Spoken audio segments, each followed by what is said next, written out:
Some kids dream of growing up to be doctors or lawyers. Some want to be teachers or dancers or firefighters. Ever since I can remember, I wanted to be a United States Marine. What? Hey, it's me! Come in. Hey! So, you want to be the best sister in the world? I mean, I already am, so yeah, what do you want?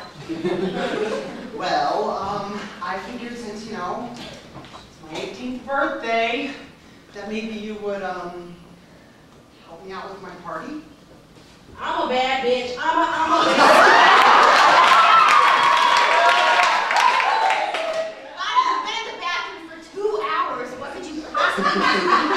That's Bonquisha, and girl, I told you, I'm going to that big party tonight, and I gotta make sure I look absolutely gorgeous. I guess it's what they always say, like father, like son. See, my dad was a Marine, and I can remember being really young and watching him put on his uniform and realizing, even then, that there was something that set him apart from everyone else. He was just so proud, and you could see it in everything he did, from the way that he walked, the way that he talked about America. He said it was one thing to love your country, but to actually fight for it, to know that you could die at any moment, to know that you'd never walk down the street or kiss your girlfriend or see your mother ever again, but fighting like hell anyway, that instilled in you something that ran deeper than pride, loyalty, or patriotism. You became a member of an elite brotherhood that followed you until the end of your days, and I wanted that more than anything. So, on my 18th birthday, I woke up, I shaved, I put on a shirt and a tie, and I drove myself to the recruiter's office to enlist in the Marine Corps.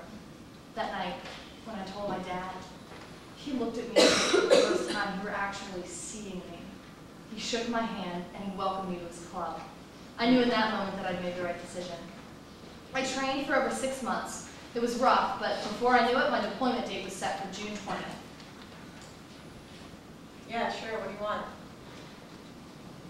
I mean, seriously, what? Alcohol? Maybe? I don't know, man. If Mom and Dad find out, we're both fucked. I won't tell them you got it for me. I can handle it. And, you know, it's not like I haven't trained before. I'm old enough to keep things under control. I guess. I mean, if we're going to do it either way, I'd rather get it for you than have you do something sketchy to get it. You know, when I was 18, I used to pay homeless people to buy me beer. Seriously, I'm an adult now. I can vote, I can buy cigarettes, lottery tickets, and porn. I'm responsible. Okay, fine. But only because it's your birthday and because I'm the nicest person alive. Thank you. I love you. Girl, you going to that party too? No, I'll be home doing homework as usual. Not everyone's such a breezy workload like you do. Girl, it is Friday night. You can be doing your homework tomorrow or the next day. Why don't you just come with me? Bonnie, would you just hurry up? Girl, how many times do I gotta say my name is Bonquisha?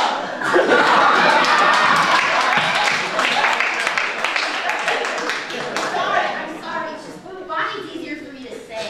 Whatever. Now, how do I look? Slate? Like a clean slate? Nice. Well, I mean, I do look fine, but Yeah, you look fine. I mean, look, you should just call me to this party because I'm sure you're gonna have fun too.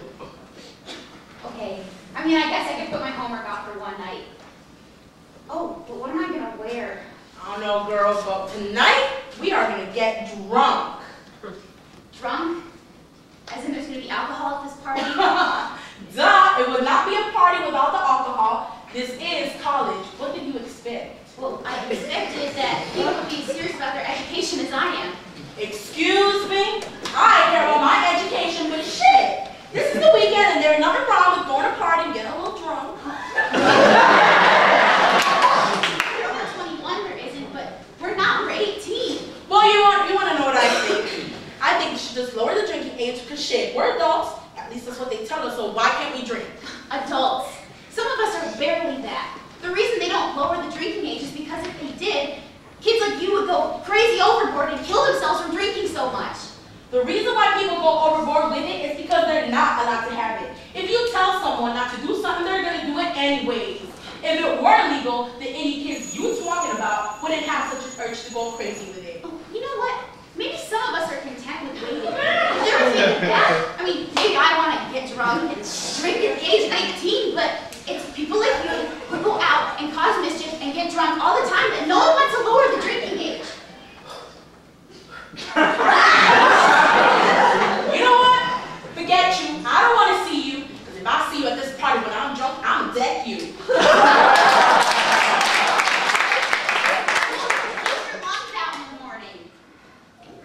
They should never lower the drinking age. When you make something legal, that's basically saying that it's okay.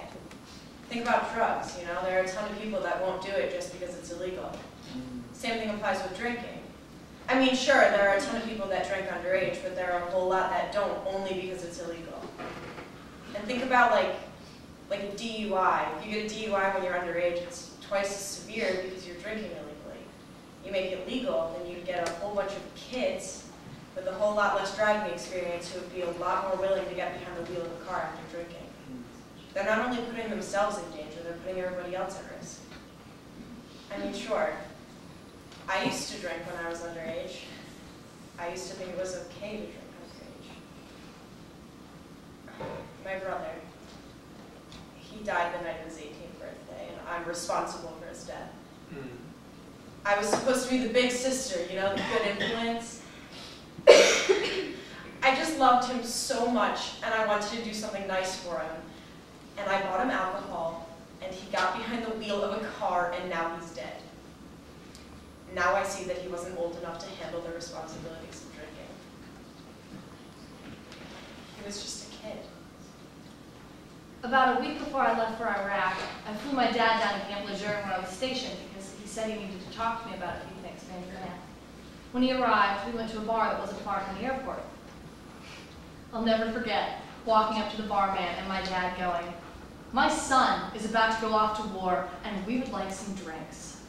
The guy behind the bar, having been through this countless times before, just asked my age. I handed him my military ID and I told him I was 19.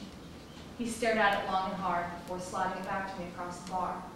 "Sorry, kid," he said. "I can't serve you as much as I'd like to. It's the law, and I could lose my job." I just ordered a Coke and I went to a booth in the corner, but my dad just stood there furious. "Did you hear what I said? My son is about to go fight in the war, and he would like to have a beer with his father." The guy apologized and gave my dad his beer on the house. That night, for the first time in my life, my dad told me what it was like to fight in Vietnam. He told me what it was like to take another man's life. He told me what it felt like to hold his friend in his hands while his body went limp and cold and the light went out of his eyes. He told me that he had had this same conversation with his dad before he left for Nam in '69, except that it had been over beer, like men. He said that he found it disgusting that the America that he loved had taken that rite of passage away from me, to have a beer with my dad before I left to go fight her war. I told him I'd have a beer with him before I went next time, knowing full well that it wasn't the same. Little did I know that when I said goodbye to my dad a couple of days later, it would be the last time that I ever saw him. 7 months later, with only a month and a half left of my deployment, a little boy ran up to me in the street. He was strapped with bombs. Without thinking, I grabbed him and I threw my body on top of his. The bomb detonated. I was killed instantly. If I could go back, I wouldn't change anything.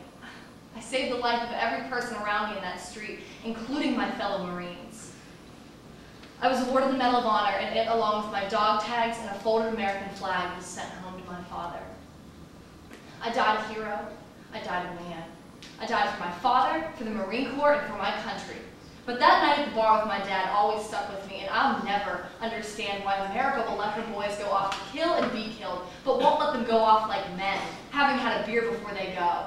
Is it really too much to ask? 28% of 15 to 20-year-old drivers killed in motor vehicle crashes in 2005 had been drinking. 25,000 lives have been saved from the minimum drinking age. People who since drink in moderation 1975. are less likely to die from cancer. 54% of U.S. casualties killed in Iraq were under the age of 25. Teenage drunk driving kills 8 American teenagers every day. America is one of only 5 countries with the drinking age as high as 21.